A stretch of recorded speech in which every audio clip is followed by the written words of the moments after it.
வணக்கம் தோழர்களே, அஸ்ஸலாமு அலைக்கும். ஆயிஷாவின் இளம் வயசு திருமணத்தையும் அவங்க வயசை சுத்தி இருக்கிற குழப்பங்களையும் பார்த்துட்டு இருக்கோம். இந்த சப்ஜெக்டை இவ்வளவு விரிவா பார்க்கணுமான்னு கேட்டால் வேற வழி இல்ல. இன்னும் கூட விரிவா பேச வேண்டியிருக்குன்னு தான் சொல்லுவேன். காரணம், முஸ்லீம் தரப்பில் இருந்து சொல்லப்படும் விளக்கங்கள் ஒண்ணுக்கொன்னு முரண்பட்டு இருக்கிறதோட மட்டும் இல்லாம பல இடங்கள்ல டபுள் ஸ்டாண்டர்டாவும் இருக்கு. இத கொஞ்சமாவது வெளிப்படுத்தி பேச முயற்சி பண்ணும்போது பல இடங்களில் நாம தலைப்பை விட்டு விலகி பேரலலா இன்னொரு ட்ராக்லயும் போக வேண்டியிருக்கு. இதுல இருக்கிற இன்னொரு பிரச்சனை என்னன்னா, அது ஒவ்வொன்னுமே விரிவா பேசக்கூடிய பெரிய சப்ஜெக்ட்ஸ். ஆனாலும் தவிர்க்க முடியாத சில பேரலல் டிராக்ஸ மட்டும் குழப்பத்தை தவிர்க்கிறதுக்காக முடிஞ்ச வரைக்கும் நீளத்தை குறைச்சி பேசியிருக்கேன். சோ டாபிக்கை விட்டு அப்பப்ப வெளியே போயிட்டு வர்றத குறையா குழப்பமா நினைக்க வேண்டாம்னு கேட்டுக்கிறேன். இதுவரை ஆயிஷா வயசு தொடர்பா சொல்லப்படும் விளக்கங்களையும், முன்னறிவிப்பு, தெய்வீக கனவு, அந்த கால நடைமுறை, அல்லாஹ்வின் கட்டளைங்கிற உருட்டுகளையும், அது தொடர்பான ஹதீஸ்கள்ல இருக்கும் பிரச்சனைகளையும், முகம்மதுவின் மகள்களின் வயதுகளில் இருக்கும் குழப்பங்களையும் பார்த்தோம். முதல் 4 பகுதிகளை பார்க்காதவங்களுக்கு டிஸ்கிரிப்ஷன்ல லிங்க் இருக்கு. அதை பார்த்துட்டு இந்த 5ஆம் பகுதியை பார்க்குமாறு தாழ்மையுடன் கேட்டுக்கொள்கிறேன். வாங்க வீடியோவுக்குள்ள போகலாம். முடியாது. கண்மணி நாயகத்தோட தனிப்பட்ட வாழ்க்கைய பத்தி எப்படி தெரிஞ்சுக்க முடியும்? அத அவரோட மனைவியர்களால மட்டும்தான் சொல்ல முடியும். வர்றவன் போறவன்னு எல்லாரும் போகிறதுக்கு அது என்ன பப்ளிக் டாய்லெட்டா? நீங்க தான் டிசைட் பண்ணிக்கணும். அப்போ ஹதீஸ் அறிவிப்பில் மத்த மனைவியர்களோட பங்களிப்பு ரொம்ப குறைவா இருக்கே. சில மனைவியர்கள் ஒரு ஹதீஸ் கூட அறிவிக்கலையே. ஏன் ஆயிஷாவுக்கு என்ன கேட்டா, பேசாம ஆயிஷாவை கல்யாணம் பண்ணினதுக்கு பதிலா அபூ ஹுரைராவை கல்யாணம் பண்ணிருக்கலாம். இந்த உலகத்துக்கே தலசிறந்த முன்மாதிரின்னு அல்லாவே குர்ஆன்ல சொல்லியிருக்கும் போது அவரோட வாழ்க்கையை ஆராயாம பக்கத்து வீட்டுக்கார வாழ்க்கையை ஆராய்வாங்க.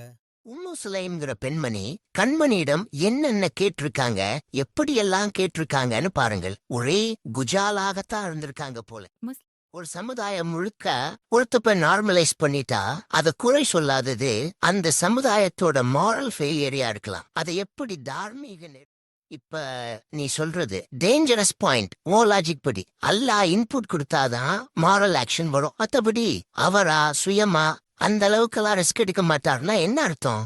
முகமதுக்கு இண்டிபெண்டன்ட் மாரல் சென்ஸ் கிடையாதா? இது நபிய உயர் பிறந்தவங்க தான் இன்னொரு குரூப். இப்படி குழந்தைகள் யாருக்கு பிறந்ததுங்கிறதுலயே பெரிய குழப்பம் இருக்கு. கேட்டா முகமதோட தாடி இதெல்லாம் திட்டமிடப்பட்டதா இல்ல தற்செயலானதா? இத பத்தி பேசினா இன்னைக்கு தீராது.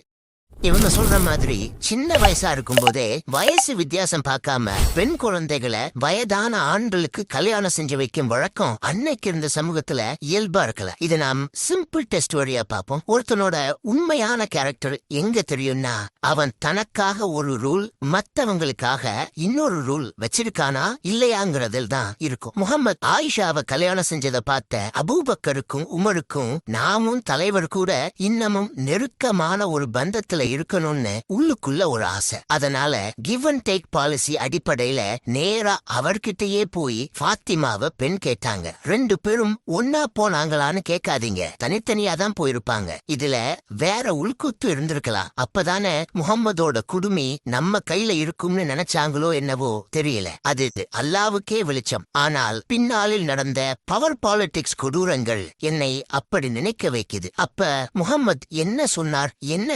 நசாயி 3221. அப்துல்லா பின் புரைதா தம் தந்தை புரைதா மூலம் அறிவிக்கிறார்கள். அபூபக்ர் அவர்களும் உமர் அவர்களும் ஃபாத்திமா அவர்களை பெண் கேட்டார்கள். அல்லாவின் தூதர் அவர்கள் இன்னஹா சக்கீரா, அவர் சிறியவர் என்று கூறினார்கள். பின்னர் அலி அவர்கள் கேட்டபோது அவரை அலி அவர்களுக்கு திருமணம் செய்து வைத்தார்கள்.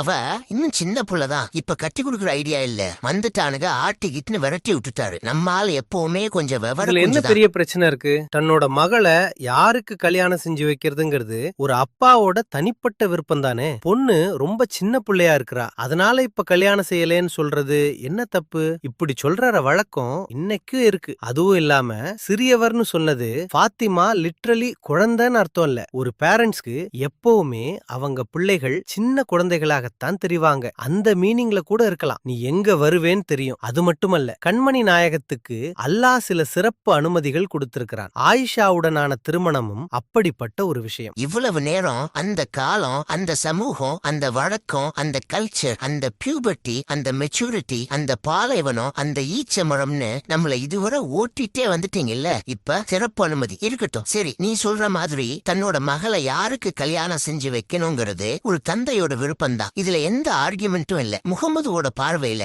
ஃபாத்திமா சின்ன புள்ளையா மட்டும் இல்ல, பால்குடி கூட மாறாத கை குழந்தையாவே தெரியட்டும். அது அவரோட எமோஷனல் ப்ரெஃபரன்ஸ். நாம் அதுல தலையிட முடியாது. ஆனா இங்க இருக்கிற பிரச்சனை அவர் கொடுத்த எக்ஸ்பிளனேஷனும் அதுக்கப்புறம் அவர் நடந்துகிட்ட விதத்தையும் பத்தி தான். அபூபக்கரும் உமரும் கேட்டப்ப ஃபாத்திமா சிறியவர், ஆனா அதுக்கு பிறகு அலி கேட்ட உடனே திருமணம். அப்படின்னா என்ன அர்த்தம்? அதுவரை குழந்தையா இருந்த ஃபாத்திமா அலி கேட்ட உடனே சடனா வளர்ந்து பெரிய பெண்ணா ஆயிட்டாங்க. என்னடா இது, உங்க கண்மணி இப்ப கப்சாமணியா? இதெல்லாம் ஒரு பிரச்சனையா? 3 பேரும் ஒரே நாள்ல போய் பொண்ணு கேட்டதா உங்ககிட்ட யார் சொன்னா? அபூபக்கர் போகும்போது, யோ உமர் சும்மாதானே இருக்கிற, வா கண்மணி நாயகம் வீட்டுக்கு போய் ஃபாத்திமாவை பொண்ணு கேட்டுட்டு வருவோம்னு கூட கூட்டிட்டு போன மாதிரி சொல்ற. அப்படி இருக்காது, தனித்தனியா போயிருப்பாங்க. நிச்சயமாக அதுக்கு வாய்ப்பு இருக்கு. எத்தனை கால இடைவெளியில 3 பேரும் பெண் கேட்டிருப்பாங்க? என்ன, ஒரு 10-20 வருஷம் கேப் இருக்குமா? சின்ன குழந்தை பெருசாக வேண்டாமா? 6 வயசுலயே எல்லாம் தெரியறதுக்கு அவங்க ஆயிஷாவா என்ன? அபூபக்கர் உமர் இவங்க 2 பேரும் ரிஜெக்ட். ஆனால் அடுத்த சில நாள்ல அலிக்கு திருமணம் பேச தொடங்கியதாக ஹிஸ்டரி சொல்லுது. இதுல இன்னொரு வேடிக்கையும் இருக்கு. சுன்னி தரப்பு முன்வைக்கிற பல குரோனாலஜி கணக்குகளின்படி திருமணத்தின் போது ஃபாத்திமாவுக்கு 17 இல்ல 18 வயசு இருந்திருக்கலாம். இதுல இருக்கிற கேள்வி என்னன்னா, 18 வயது ஃபாத்திமா சிறுமின்னா 6 வயது ஆயிஷா என்ன கிழவியா? என்னையா உங்க நியாயம்? இல்ல எங்க கண்மணி பொய் சொல்ல மாட்டார், அதனால் ஃபாத்திமா உண்மையிலேயே சிறுமிதான்னு நீங்க இன்சிஸ்ட் பண்ணணும்னா இந்த பாயிண்ட்ல நீங்க ஷியாக்கள் முன்வைக்கிற ஹதீஸ்களை, அவங்க சொல்ற வயசு கணக்குகளை ஏத்துக்க வேண்டியிருக்கும். வேற வழி இல்ல. அது உங்களுக்கு பிடிக்குமா? பிடிக்காது. ஒருவேளை அலிக்கு தான் கல்யாணம் செஞ்சு வைக்கணும்னு முகம்மது விரும்பி இருக்கலாம். அதுல எந்த தப்பும் இல்ல. அது அபூபக்கரும் உமரும் கேட்டப்ப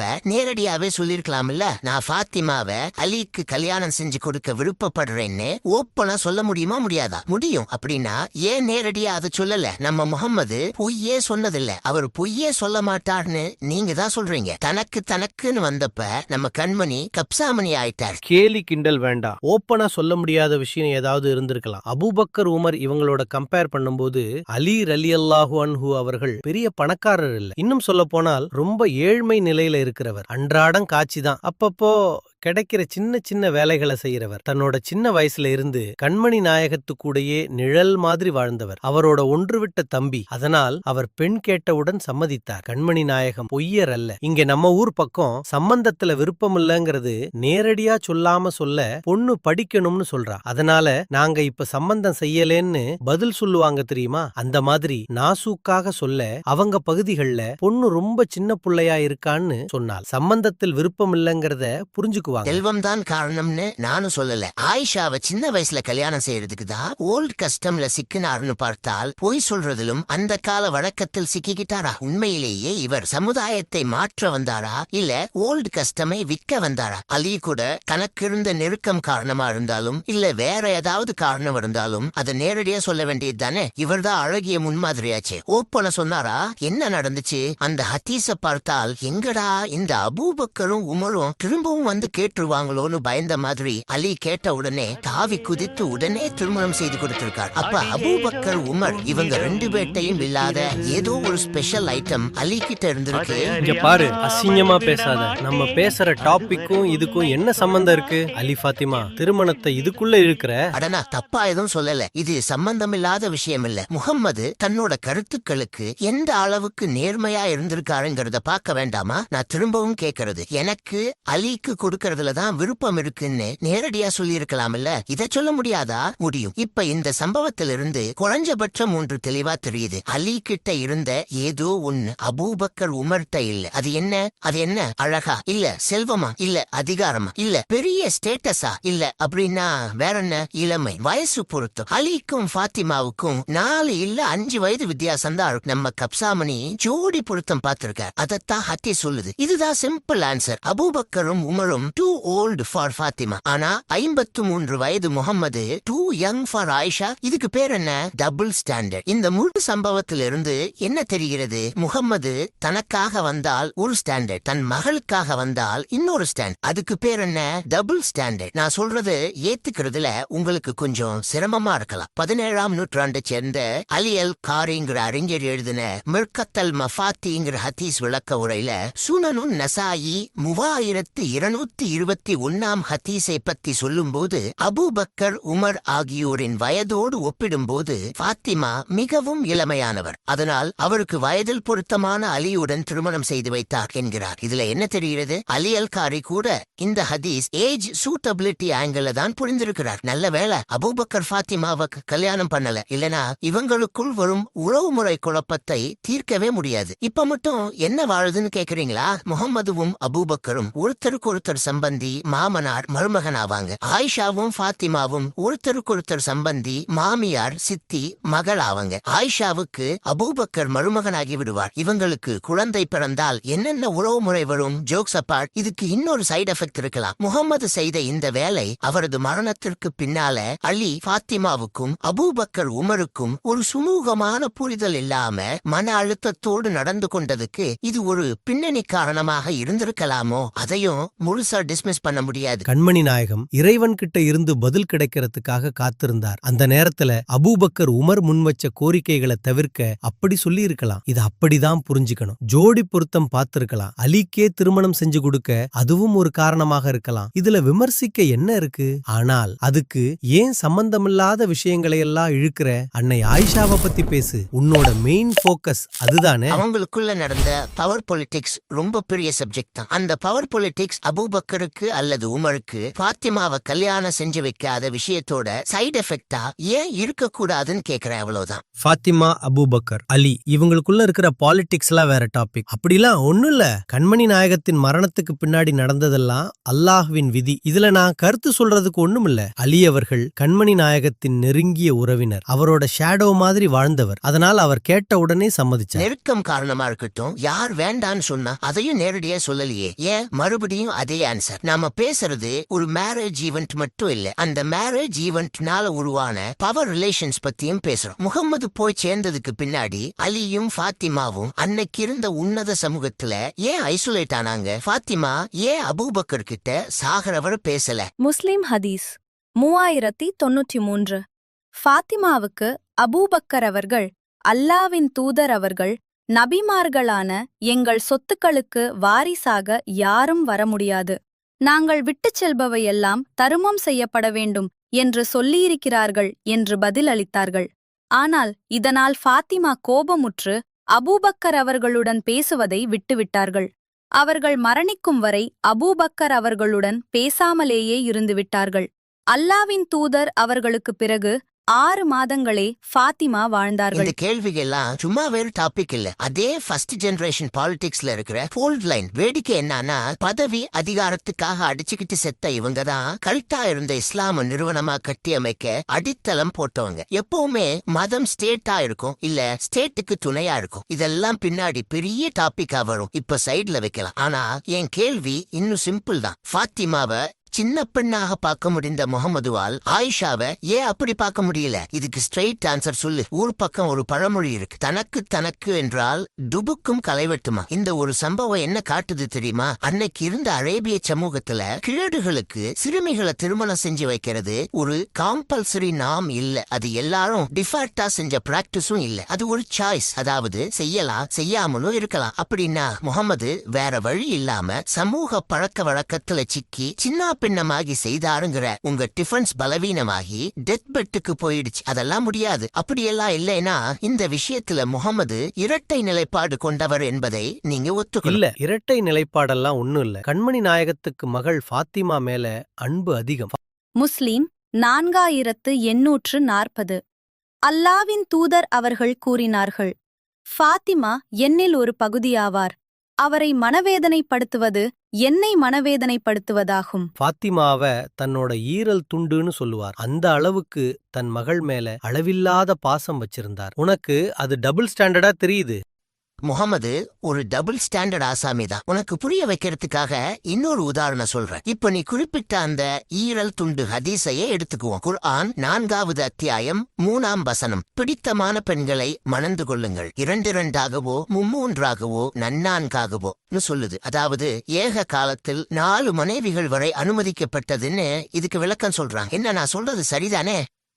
சரிதான். ஆனா இஸ்லாத்துல பலதார மனம்ங்கிறது எல்லாரும் செஞ்சே தீரணும்னு எந்த கட்டாயமும் இல்ல. மனைவியர்களுக்கு இடையில பாகுபாடு காட்டக்கூடாது, அவ்வளவுதான். நீ எங்க வருவேன்னு எனக்கு தெரியும். நான் முன்னமே சொன்ன மாதிரி சமுதாயங்களுக்கு இடையில இணக்கமான போக்கை உருவாக்க கண்மணி நாயகத்துக்கு அல்லாஹ் சிறப்பு அனுமதி கொடுத்திருந்தான். அதனால அவர் 4க்கும் அதிகமான திருமணங்கள் செஞ்சார். அப்புறமா பேசலாம்னு சொல்லிட்டு திரும்ப அதே டாபிக்க பேச இல்ல, இதுல வேற 4 கல்யாணம் செய்யறதுல வேற ஏதாவது டேர்ம்ஸ் மற்றும் கண்டிஷன்ஸ் இருக்கா? முதல் மனைவி கிட்ட சம்மதம் வாங்கணும், முதல் மனைவியோட அப்பா கிட்ட சம்மதம் வாங்கணும்னு ஏதாவது விதிமுறைகள் இல்ல. இருக்கா? நார்மல் மேரேஜுக்கு இருக்கிற அதே டேர்ம்ஸ் தான். நான் முகமது செஞ்ச பலதார மனத்தை பத்தி பேசல. தெய்வீக வெளிப்பாடு, புனிதமான கட்டளைகள், அல்லாவின் உயர்ந்த திட்டங்கள், யாராலும் மாற்ற முடியாத சட்டங்கள்னு சொல்லிட்டே முகமது அதுக்கு உண்மையா இருக்கல. நம்ம கண்மணியோட மருமகன் அலி 2வதா இன்னொரு கல்யாணம் செய்ய திட்டம் போடுறார். அங்கே அந்த கலாச்சாரத்தில் அது ரொம்ப சாதாரணம். இதுவும் நீங்க சொல்றதுதான். முஸ்லிம் 4842 மிஸ்வர் பின் மக்ரமா அவர்கள் கூறியதாவது: அலி பின் அபி தாலிப் அவர்கள் அல்லாவின் தூதர் அவர்களின் புதல்வி ஃபாத்திமா அவர்கள் தம்மிடம் மனைவியாக இருக்கவே அபூஜஹலுடைய மகளை 2ஆம் தாரமாக மனம் புரிந்து கொள்ள பெண் பேசினார்கள்.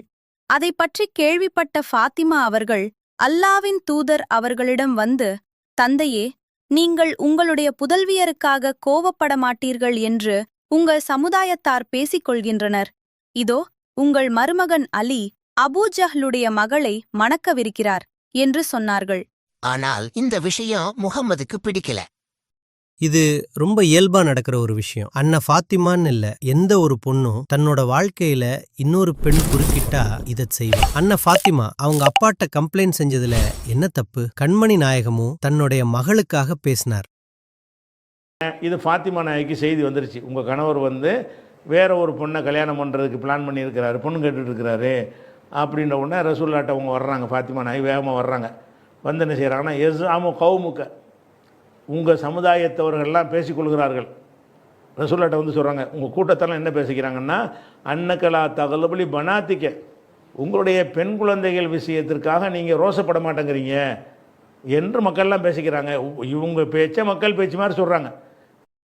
நான் முன்னமே சொன்னேன், கண்மணி நாயகத்துக்கு மகள் ஃபாத்திமா மேல அன்பு அதிகம், அதனால அப்படி சொன்னார். மகள் மேல அதிக பாசம் வச்சிருக்கிற யாரா இருந்தாலும் அப்படிதான் பேசுவாங்க. அப்படிப்பட்ட ஒரு தந்தையில் குரல் தான் அது. சந்தோஷமா போயிட்டு இருக்கிற மகளோட வாழ்க்கையில திடீர்னு இன்னொருத்தி குறுக்க வர்றத எந்த அப்பந்தான் விரும்புவான்? சரி, இதுல இப்படி ஒரு இமோஷனல் ப்ராப்ளம் இருக்கிற விஷயம் 4 பெண்களை மனைவியா வச்சுக்கலாம்னு அனுமதி கொடுத்த அல்லாவுக்கு தெரியாதா? சும்மா உளறாத. நான் முன்னமே சொன்னேன், இஸ்லாத்துல பலதார மனம்ங்கிறது எல்லாரும் கட்டாயமா செஞ்சே தீர வேண்டிய காரியம் இல்ல. தேவைப்பட்டவங்க அதை தேர்ந்தெடுத்துக்கலாம். அந்த ஹதீஸ்லயே அனுமதிக்கப்பட்ட ஒன்றை நான் தடை செய்யக்கூடியவன் அல்லன் அப்படின்னு தெளிவா சொல்லிட்டு, அல்லாவின் தூதரின் மகளும் அல்லாவின் விரோதியின் மகளும் ஒரு கணவனோடு மனபந்தத்தில் ஒன்று சேர முடியாதுன்னு தன்னோட ஸ்டாண்டுக்கான காரணத்தையும் சொல்றார். இதனால்தான் கண்மணி நாயகம் அலியோட 2வது திருமணத்தை அனுமதிக்கல. ஆமா, அனுமதிக்கப்பட்ட ஒன்றை நான் தடை செய்யக்கூடியவன் அல்லன்னு முகமது சொல்றது குர்ஆன் 4வது அத்தியாயம்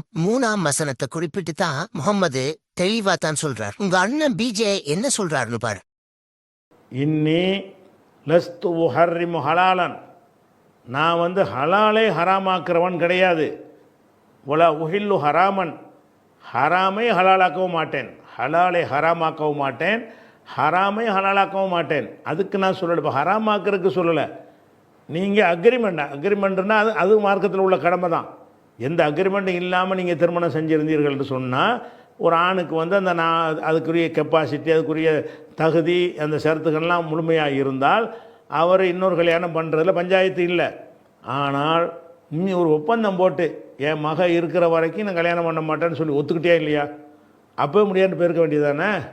அப்போ ஒப்பந்தம் நான் போடுறேன், ஒப்பந்தம் போடுவதற்கு உரிமை இருக்குது, எல்லாத்துக்கும் இந்த உரிமை இருக்குது. இப்போ உண்மையில இவங்களுக்கு இடையில அப்படி ஒரு ஒப்பந்தம் இருந்திருந்தா அந்த ஹதீஸ்ல ஹலால் ஹராம் பத்தி பேசும்போதே முகமது அதையும் குறிப்பிட்டு பேசியிருப்பார். அதைத்தான் பேசணும். ஆனால் முகமது அபூஜஹல் கதைக்குள்ள போகிறார்னா அவங்களுக்குள் அப்படி ஒரு அக்ரிமெண்ட் இல்லங்கிறது தான் மீனிங். ஒருவேளை அக்ரிமெண்ட் இருந்தாலும் அது வேலை. அவங்களுக்குள்ள அக்ரிமெண்ட் இருந்த விஷயம் நேரடியாக சொல்லலனாலும் அண்ணன் பிஜே சொல்ற மாதிரி கண்மணி நாயகம் தன்னோட இன்னொரு மருமகன் அபுல்லாஸ் பின் அரபிய ஏன் இங்க குறிப்பிட்டு சொல்லணும்? ஃபாத்திமா இருக்கும் வரை வேற கல்யாணம் செய்ய மாட்டேன்னு அலி வாக்குறுதி கொடுத்திருக்கலாம்.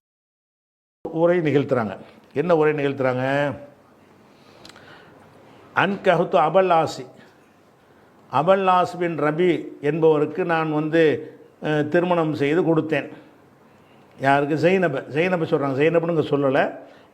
மகளை கல்யாணம் பண்ணி கொடுத்தது யாருக்குன்னா அபுல் ஆஸ் என்பவர் கல்யாணம் பண்ணி கொடுத்தாங்க. அந்த அபுல் ஆஸ் இஸ்லாத்துக்கு ஆரம்பத்தில் வரல. பத்ர் உஹதுலாம் எதிராக ஒரு நின்றார். பிறகு ஜெய்னபை அடைக்கலம் கொடுப்பாங்க. கடைசியில் ஒரு இஸ்லாத்துக்கு வந்துடுவார். பிறகு இஸ்லாத்துக்கு வந்துடுவார். அப்போ இந்த அபுல் ஆஸை பற்றி சொல்கிறாங்க. ரசூல்லா சொல்கிறாங்க, அன்கஹத்து அபுல்லாசி, அபுல்லாஸுக்கு நான் கல்யாணம் பண்ணி கொடுத்துருந்தேன். யாரை? ஜெய்னபை கல்யாணம் பண்ணி கொடுத்துருந்தேன். ஃபஹத்தனி, என்னிடத்தில் அவர் அது குறித்து பேச்சுவார்த்தை நடத்தி, ஓ சதக்கனி, என்னிடத்தில் அவர் உண்மையை சொன்னார் அப்படின்னு சொல்கிறாங்க. இன்னொரு அறிவிப்பில் என்ன வருதுன்னு அதே ஹதீஸ்லேயே கீழே வருது, இப்போ சதக்கனி வாதனி, எனக்கு ஒரு வாக்குறுதி ஒன்று கொடுத்தாரு, வஃபாலி, அதை எனக்கு நிறைவேற்றினார். கல்யாணம் பண்ணி கேட்கும் பொழுது, அதாவது ஜாஹிலியா காலத்திலேயே, அதாவது ஜெய்னபை கல்யாணம் பண்ணி கொடுக்கும்போது இஸ்லாம்லாம் வரல. அந்த நேரத்தில் மகளுக்கு கல்யாணம் பண்ணி கொடுக்குறாங்க. கல்யாணம் பண்ணி கொடுக்கும்போது அபுல் ஆஸ்கிட்ட ஒரு அக்ரிமெண்ட் போடுறாங்க. என்ன அக்ரிமெண்ட் போடுறாங்கன்னா, என் மகள் ஜெய்னபை நீ கல்யாணம் பண்ணிக்கிறதா இருந்தால் வேறு யாரையும் அவங்க இருக்கிறவனையும் கல்யாணம் பண்ணக்கூடாது. இப்படி ஒரு தகப்பன் அக்ரிமெண்ட் போட்டிருந்தால் அதை ஏற்றுக்கொண்டானேயானால் அவன் ரெண்டாவது கல்யாணம் பண்ணக்கூடாது. அதை மீறப்பதான் பிரச்சனையாகுது. அதுவும் இல்லாம அபூஜஹலோட மகள் ஃபாத்திமாவை குழப்பி இறை கொள்கைய மாத்திருவாளோன்னு பயந்து கூட அப்படி சொல்லி இருக்கலாம். இதுல எங்க இருக்கு அக்ரிமெண்ட்? இது சம்பந்தமான எந்த ஒரு ஹதீஸ்லயும் இப்படி ஒரு அக்ரிமெண்ட் மேட்டர் இல்ல. ஒருவேளை சீக்ரெட் அக்ரிமெண்டா இருக்குமோ? பிஜே சொல்ற மாதிரி அபுல்லாஸ் பின் அரபி கூட இருந்த அக்ரிமெண்ட் மேரேஜ் கான்ட்ராக்ட் இல்ல. இஸ்லாமிய வரலாற்றில் அபுல்லாஸ் பின் அரபி ஜைனப் இணையை ரோமியோ ஜூலியட் சொல்லலாம். அவங்களுக்குள் அப்படி ஒரு நல்ல புரிதல் இருந்திருக்கு. ஆனால் இந்த கிறுக்கனுக முகம்மதை சேவ் பண்றதுக்காக அந்த ஜோடிய அக்ரிமெண்ட் கான்ட்ராக்ட்னு கேவலப்படுத்துறாங்க. இது நம்ம சப்ஜெக்ட் இல்ல, அதனால ஸ்கிப் பண்றேன். ஆர்குமெண்ட்காக முகம்மது, ஃபாத்திமா, அலி இவங்களுக்குள்ள அக்ரிமெண்ட் இருந்ததுன்னு வச்சுக்கோ. இதுல இருந்து என்ன சொல்ல வரீங்க? அலி கொடுத்த வாக்குறுதியை காப்பாற்றக்கூடிய ஆள் இல்ல. ஃபாத்திமாவோட ஈமான் ரொம்ப வீக்கா இருந்ததுன்னா சொல்றாரு, இன்ன ஃபாத்திமத்தை மின்னி, ரசூல்லா சொன்னாங்க, ஃபாத்திமா என்னை சேர்ந்தவர். ஆனா அத்த ஹவ்வஃபு அன் துஃப்தன ஃபீ தீனிஹா, அவருடைய தீனில் ஏதோ குழப்பம் ஏற்படுமோ என்று நான் பயப்படுகிறேன். என்ன காரணம் சொல்கிறாங்க? ஃபாத்திமா என்னில் ஒரு துண்டு. ஒவ்வொரு தகப்பனும் மகளை பற்றி இப்படி தான் நினைப்பான். அப்போ ரசூல்லா என்ன செய்கிறாங்கன்னா, என் மகள் என்னிலிருந்து ஒரு பகுதியாக இருக்கிறாங்க, அதனால் அவங்க தீனில் அவங்களுக்கு குழப்பம் வரக்கூடாது. தீனில் என்ன செய்ய, என்னடா அந்த மார்க்கத்தில் வந்துக்கிட்டு நம்ம உரிமையை பறித்து இன்னொருத்தையை கொண்டாந்து சேர்க்குறாங்களேன்ட்டு அவங்களோட தீனில் அவர் குழப்பம் ஏற்படுமோ என்று நான் பயப்படுகிறேன். அந்த மார்க்கத்தின் மீது அவருக்கு ஏதாவது குழப்பம் ஏற்படும் அஞ்சுகிறேன்னு சொல்றாங்க. இப்படி ஒரு ஸ்டேட்மெண்ட்டுக்கு பதிலா அவங்க ரெண்டு பேரையும் சிறுப்படுத்தி அடிச்சிருக்கலாம். அவ்வளவு கேவலமா இருக்கு. தன்னோட மகள் மட்டும் அவளோட மன வாழ்க்கைய வேறெந்த பெண்களோடவும் பங்கு போடாம வாழணும். மத்தவங்க எல்லாம் எப்படியோ போகட்டும், அப்படித்தானே. இவர் ஊர்ல இருக்கிற பொம்பளைகளை எல்லாம் வீட்டுக்கு கொண்டு வருவார். கேட்டால் சமுதாய நல்லிணக்கம், விதவைகள் மறுவாழ்வு, அபலை பெண்களுக்கு புகழிடம்னு கலர் கலரா ரீல் விடுவாரு. அப்படித்தானே? நல்லா இருக்கியா உங்க சட்டம்? இந்த சம்பவமும் முகம்மது ஒரு டபுள் ஸ்டாண்டர்ட் ஆசாமிதான்னு நிரூபிக்குது. கண்மணி நாயகம் இரட்டை நிலைப்பாடு இருக்கவர் கிடையாது. நான் என்ன சொன்னாலும் நீ கேட்க மாட்ட. அலி அவர்கள் கொடுத்த வாக்கை காப்பாற்றக்கூடியவர் தான். ஃபாத்திமா சொர்க்கத்தின் தலைவின்னு